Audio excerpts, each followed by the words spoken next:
자, 친구들, 건강하게 잘 지내고 있죠? 선생님이 오늘 너희들 수업 듣을 때 선생님도 영상을 같이 봤는데, 야, 이 촬영 날짜랑 너희들 영상 보는 날짜랑 한 일주일 정도 차이가 있더라고요. 선생님이 그때 오늘 영상에서 오늘 너희들이 본 영상에서 내가 어떤 헛소리를 했냐면은, 얘들아 우리 20일 날 볼 수 있다 뭐 이딴 헛소리를 했더라고요. 우리는 20일 날 볼 수 있는 게 아니고 27일 날 볼 수 있게 되었죠, 그죠? 그 사이에 또 선생님이 또 27일 날 볼 수 있다고 했다가 뭐 또 우리 또 뭐 이태원에서 열심히 우리 춤추고 있는 춤천지 친구들이 뭐 또 활약을 해주면은 우리 뭐 또 뭐 6월에 만날 수도 있고 뭐 이렇게 못 만날 수도 있고 뭐 그런 건데, 걱정입니다. 선생님도 요렇게 너희들이랑 만나는 게 익숙해지면 안 되고 또 슬슬 재미가 없더라고요. 예, 처음에는 이렇게 만나서 이렇게 선생님이 촬영하고 막 하는 게 재미가 있었는데, 그리고 너희들의 반응도 좀 신기해하고, 근데 이제 점점 이렇게 찍는 게 좀 반복되다 보니까 재미가 없더라고요. 그래서 선생님이 오늘 문득 든 생각인데, 선생님이 보통 이렇게 방과 후에 이렇게 촬영을 하거든요. 이 촬영을 하는 거를 라이브로 너희들한테 공개를 하고, 물론 뭐 너희들은 무조건 들을 필요 없지. 그냥 라이브로 한 번 더 듣고 싶은 친구들은 라이브로 하고, 대신에 너희들이 뭐 댓글을 남겨주면은 선생님도 좀 소통도 좀 하고 뭐 좀 뭐 이렇다 저렇다 뭐 이제 뭐 슬슬 뭐 민비가 뭐 욕 먹는 그런 장면들도 많이 나오고, 그다음에 또 뭐 일본 뭐 욕하는 장면도 많이 나올 텐데 좀 같이 욕해주고 같이 열받아주고, 또는 선생님 그 생각은 좀 틀린 거 아닌가요? 라고 다른 의견도 좀 제시해주고 하는 그런 좀 티키타카, 수업은 그런 게 있어야 되는데 혼자만 떠드니까 재미가 없어서, 그렇게 너희들이 라이브 방송을 보는 친구들에 한해서 댓글을 남겨주고 선생님이 그 댓글에 실시간으로 반응하고, 그리고 그걸 녹화 뜬 거를 우리 이제 실제로 이제 수업할 때 그 영상을 선생님이 다시 올려주면은 뭐 라이브 본 친구들은 뭐 굳이 다시 영상을 안 봐도 되잖아요. 그 영상 안 보고 그냥 과제물 하고, 뭐 그 라이브를 못 본 친구들, 뭐 안 본 친구들은 뭐 그때 가서 보면 되는 거고, 뭐 이렇게 한번 해볼까 지금 고민 중인데, 뭐 한 번 정도 해보고 뭐 라이브로 보는 사람이 뭐 3명이다 뭐 그러면 뭐 서로 민망하니까 안 하고, 뭐 그렇게 한번 계획 중에 있습니다. 혹시 더 좋은 아이디어가 있으면은 비공개 댓글로 선생님한테 좀 남겨주면은 선생님이 댓글 꼼꼼하게 읽습니다. 선생님이 막 그 노트 과제 인증 과제물 맨날 올리면은 뭐 너희들 선생님 안 보는 줄 알고 그냥 개판 치더라고. 그냥 뭐 이상한 뭐 이제 뭐 이상한 돌아다니는 연습장에 그냥 적고, 지금 다 본다. 점수는 그냥 100점이라고 그냥 다 주는데 다 보고 있어. 아무튼 뭐 그런데 비공개 댓글이나 뭐 그런데 좀 좋은 아이디어 남겨주고 하면은 선생님도 좀 좋을 것 같습니다. 이게 느낌상으로는 27일이 아닐 것 같아, 느낌이. 그래서 조금 더 장기전으로 본다면은 너희들과 내가 조금 더 재미있고 지겹지 않도록 이렇게 수업하는 게 더 좋을 것 같아가지고 고민하고 있으니까, 그 고민에 여러분들도 같이 답변해주고 하면은 참 좋을 것 같습니다. 엉뚱한 소리 했고, 자 그러면은 이번 시간에 본격적으로 이번 시간 배울 내용 한번 알아보도록 하겠습니다. 우리는 지금 무엇을 배우고 있냐 하면은, 우리 맨날 하고 있는 건데 이거 지금쯤이면 너희 좀 외워줘야 됩니다. 우리는 지금 한국 근현대사의 첫 번째 시기 바로 개항기 배우고 있습니다. 이게 바로 개항기를 표현하는 수직선이고요. 개항기는 1860년대부터 1910년까지를 우리는 개항기 이렇게 이야기한다고 했어요. 선생님은 이것을 10년 단위로 끊어서 총 5개의 시기로 구분했었습니다. 1860년대를 흥선대원군이 주인공으로 한 쇄국의 시기다. 그리고 1870년대를 우리가 드디어 서양 세력의 문을 연 개항의 시기다. 그리고 그 이후에 1880년대를 그 열린 항구로 서양의 여러 문물들, 기술들이 들어오고 우리들의 생활의 모습이 변화하는 개화의 시기다 하고, 우리는 지금 이 개화의 시기를 배우고 있는 중에 있습니다. 그 개화의 시기 중에 어떤 것들을 배웠냐 하면, 뭐 개화파의 형성, 어떻게 개화파 형성되었고, 급진개화파가 온건개화파 뭐 두 개 서로 분화하였고 그들의 주장이 어떻게 달랐고, 그리고 온건개화파를 중심으로 정부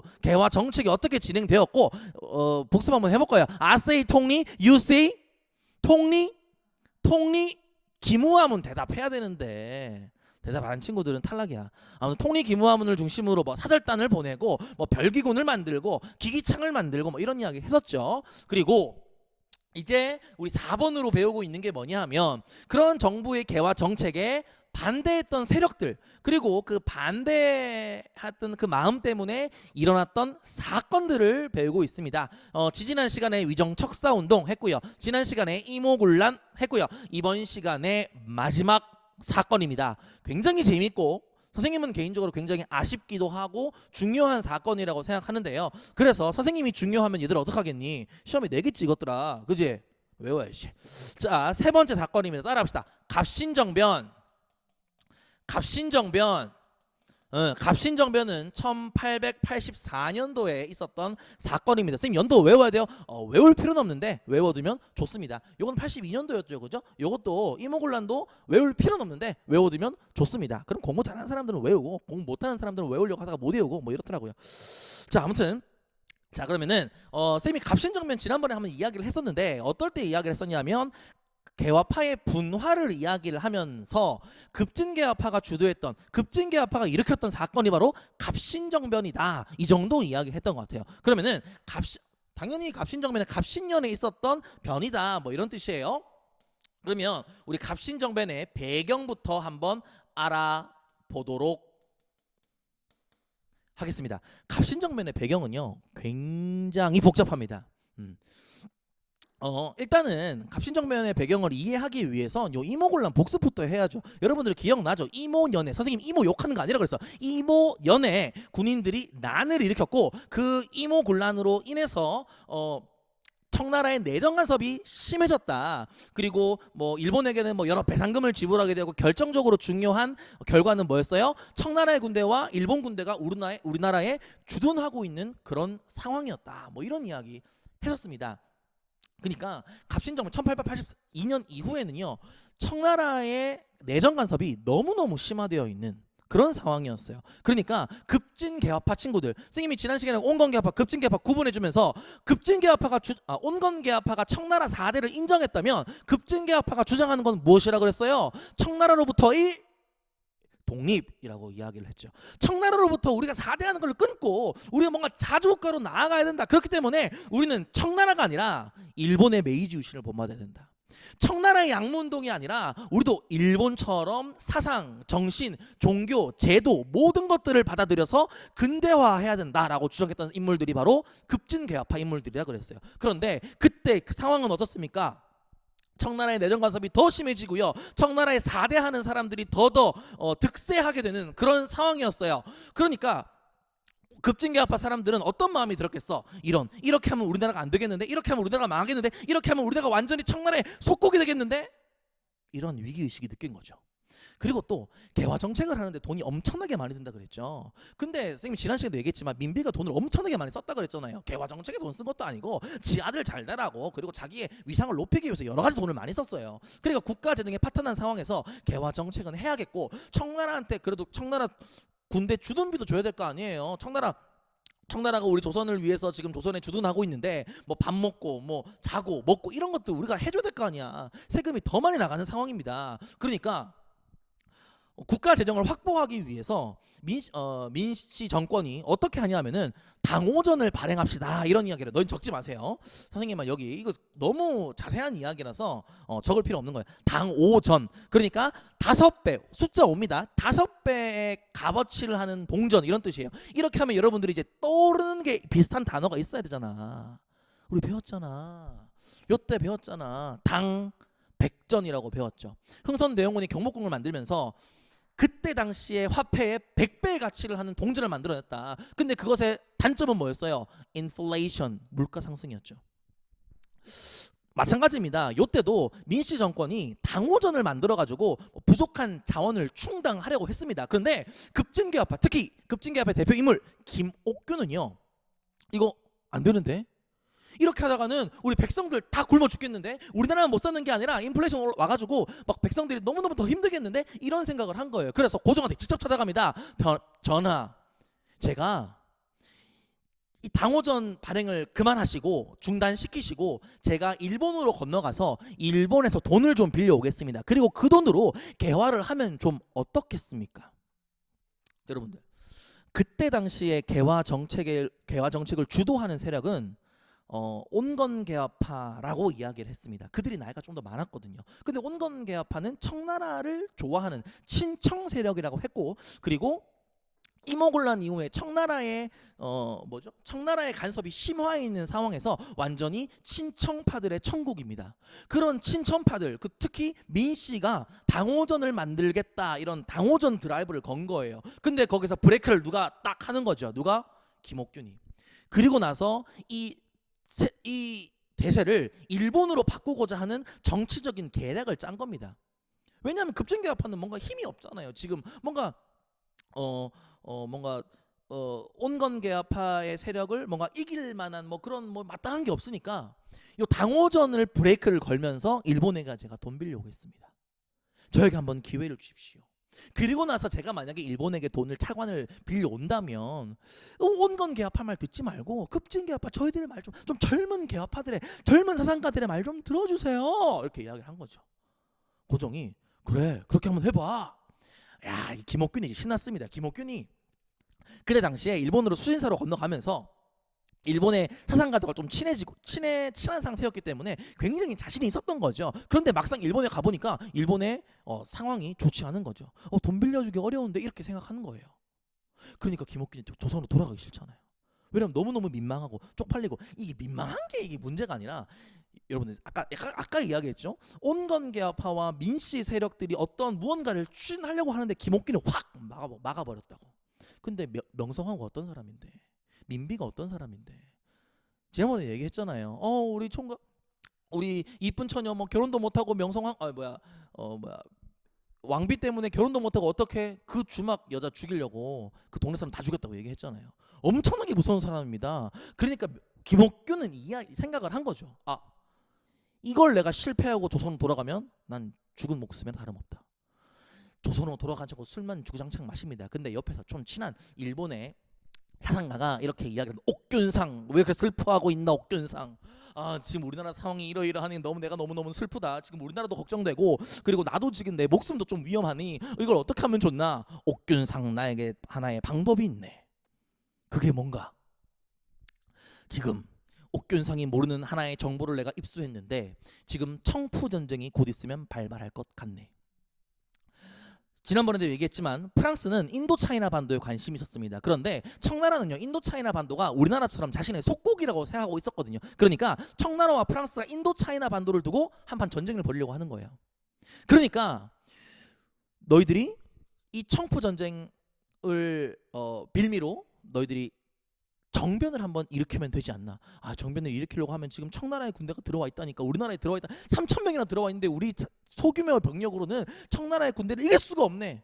청푸전쟁의 발발로 청나라의 1,500 군사가 인도차이나 반도로 그 군대를 조선에서 철병을 한다는 소식을 내가 들었네. 그렇다고 우리가 1,500 병사를 우리가 어떻게 우리만의 힘으로 담당할 수 없지 않나. 너희들이 군사 좀 가진 거 있지 않나?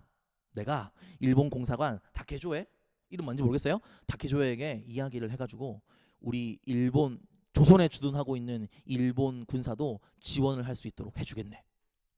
정말 그게 가능하단 말인가? 그래. 그러면 얼른 조선으로 돌아가서 그 뜻에 함께할 사람들을 모아보게.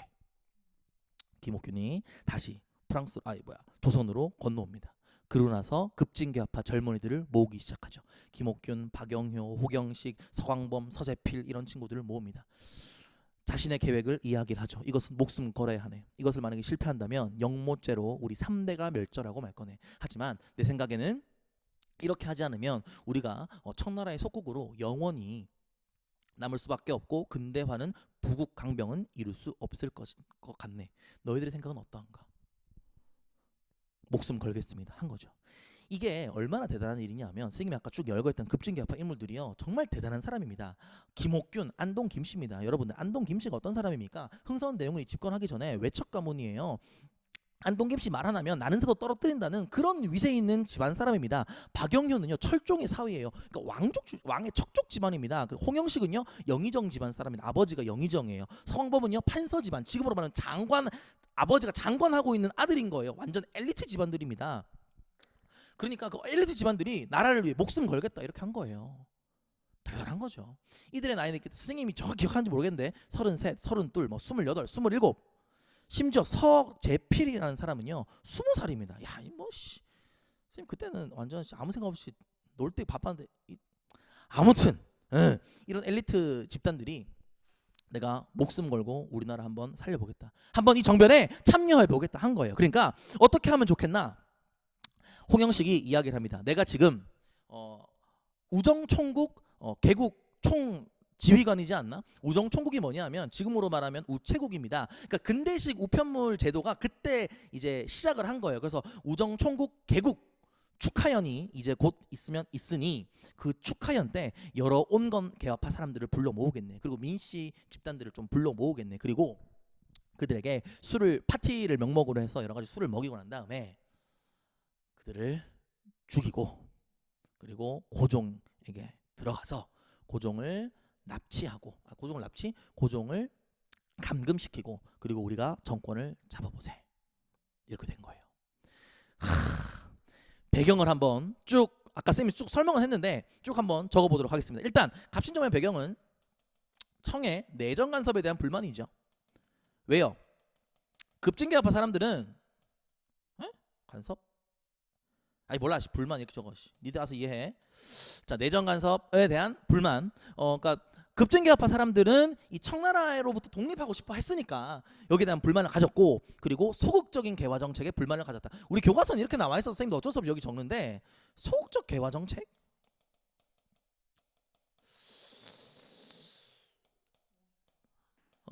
소극적 개화 정책에 대한 불만이라는 것보다는 선생님 개인적인 생각으로는 그냥 청나라로부터 독립하고 싶었던 마음, 그리고 온건 개화파에 대한 불만, 이런 것들이 터져나오지 않았나. 그리고 또 몇 가지 적어준다면 아까 쌤이 얘기했던 청포전쟁. 청포전쟁으로 우리나라에 준하고 있는 청나라의 3,000병력 중 절반이 1,500병사가 빠졌다. 그리고 일본의 군대도 도와주겠다고 약속했다. 그래서 약속의 그날이 왔습니다. 우정총국 개국 축하연 파티가 시작되었고요. 2차 뒤풀이로 7시부터 술을 마시기 시작합니다. 다음 시간에 계속합시다. 뿅.